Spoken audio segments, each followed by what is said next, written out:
Salut à tous, bienvenue sur Direct Course, votre émission quotidienne sur canalturf.com. On se retrouve pour donc ce programme magnifique du dimanche 24 janvier avec en point d'orgue le prix de Cornulier. Épreuve reine pour les trotteurs sous la selle. Il s'agira de la Réunion 1, quatrième course du programme pour cette épreuve disputée sur le parcours des 2700 mètres. Ils seront nombreux au départ et chose assez rare pour être signalée, voire même inédite. Sachez que tous ces chevaux, les 16 concurrents au départ, seront déférés des 4 pieds, à l'exception de Plenty Pocket, le numéro 9, qui ne le sera que des antérieurs. Donc un plateau de toute beauté, nous n'avons pas un épouvantail comme ce fut le cas au cours des dernières années avec des chevaux de la trempe de Jacques de Bellouet. Mais attention, ne vous y trompez pas, cette épreuve rassemble des chevaux de tout premier plan. L'équipe Canal Turf aime beaucoup dans cette épreuve le numéro 1, Rombaldi.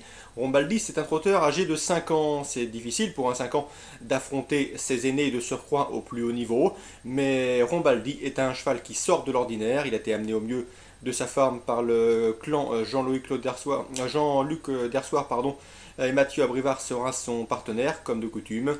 Le cheval possède un gros potentiel. Il est l'incontestable chef de file de sa promotion chez les 5 ans au trot monté. Bref, il affronte ses aînés avec de solides prétentions. Il pourrait bien faire et imiter et marcher sur les traces de Wandurib, le dernier trotteur de 5 ans à être parvenu à inscrire son nom au palmarès de ce prix de Cornulier. Donc attention, numéro 1, Rombaldi. C'est vrai qu'il peut manquer de métier et d'expérience face à de coriaces aînés, mais le cheval a suffisamment de potentiel, même s'il manque parfois de maniabilité dans un parcours, pour s'imposer en force et à la manière d'effort. Donc dans ce prix de Cornulier de toute beauté. Ensuite, nous avons également retenu en Morand et les chances régulières sont logiques. Le numéro 15, Malakit, c'est la tenante du titre.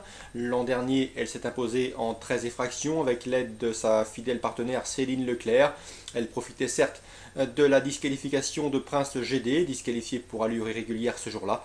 Mais Malakit a été amenée au top de sa forme. C'est son dernier prix de Cornulier puisqu'elle est âgée de 10 ans. Et le règlement de la Société du cheval français ne l'autorise pas à concourir en France au-delà de l'âge limite, c'est-à-dire de son année de 10 ans. Donc numéro 15, Malakit, qui aime que lorsque la course est rythmée, cela peut lui permettre de tracer une bonne fin de course, fait également partie des priorités. Logiquement, sa place est dans le quintet. Le numéro 11, Oyonnax, attention à lui, on l'aime beaucoup, la rédaction. Vincent Brazon, son mentor, a tout axé son programme sur cette épreuve. Le cheval a parfait sa condition dans des épreuves au trot monté comme au trot attelé, où il a figuré avec les meilleurs, notamment dans l'une des préparatoires au Prix d'Amérique. Le numéro 11, Oyonnax, monté Maxime Bézier, c'est un cheval en pleine forme qui possède une bonne vitesse de base, un atout important qui devrait lui permettre de bien se passer d'emblée dans cette épreuve, donc attention à lui. Le 11, Oyonnax, ce sera le petit coup de cœur de l'émission Direct Course dans cette épreuve. Selon nous, il doit pouvoir terminer sur le podium.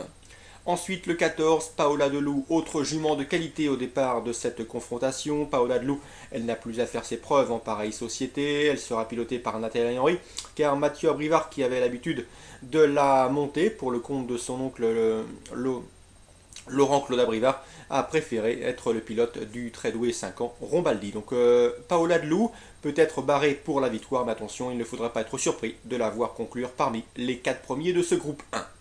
Ensuite, le 6, Priscilla Blue, c'est d'elle dont peut venir la surprise, car le jument a vraiment franchi un cap au cours des dernières semaines.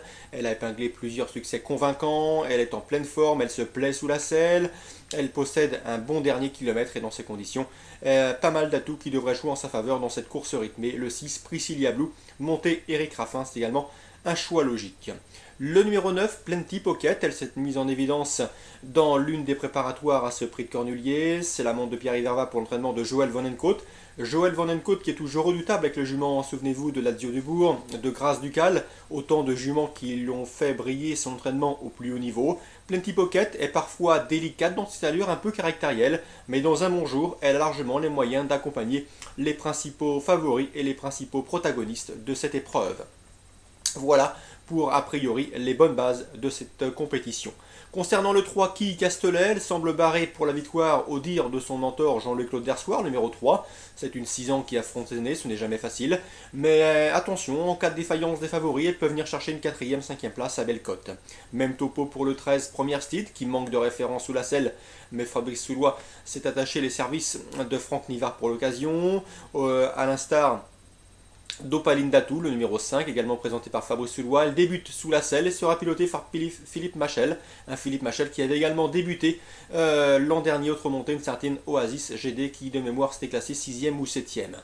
Donc pour notre sélection, a priori selon nous le tiercé devrait se jouer entre le 1 Rombaldi, le 15 Malakite, le numéro 11 Oyonnax, le numéro 14 Paola Delou, le numéro 6 Priscilla Blue et le numéro 9 Plenty Pocket. Selon nous, ce sont les concurrents à craindre en priorité dans ce prix de Cornulier, une épreuve à ne manquer sous aucun prétexte, puisque l'épreuve est certes ouverte, mais nous avons à peu près 5-6 chevaux qui peuvent prétendre l'emporter dans cette épreuve de toute beauté. Un rendez-vous à ne pas manquer. Pour l'analyse détaillée de Christian Sénécal, n'hésitez pas à la retrouver dans notre rubrique pronostic.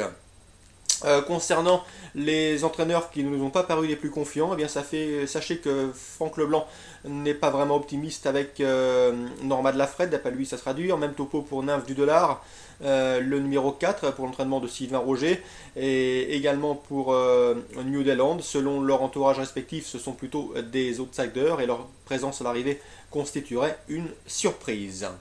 Voilà pour les informations de ce prix de Cornulier. Également un beau programme, je vous invite à aller écouter et consulter nos pronostics et toutes les sélections gagnantes et placées pour cette réunion 1 à Vincennes. Concernant la réunion 2 sur l'hippodrome de Pau, sachez qu'elle vaut également le détour puisque nous aurons le grand steeplechase de Pau, épreuve toujours très convoitée, épreuve dans laquelle l'entraîneur local béarnais Jacques Ortet délègue 4 de ses élèves et non des moindres. Il pourra compter surtout sur le 601 Ruby Ball, le 601 Ruby Ball en réunion 2 à Pau, un cheval d'une grande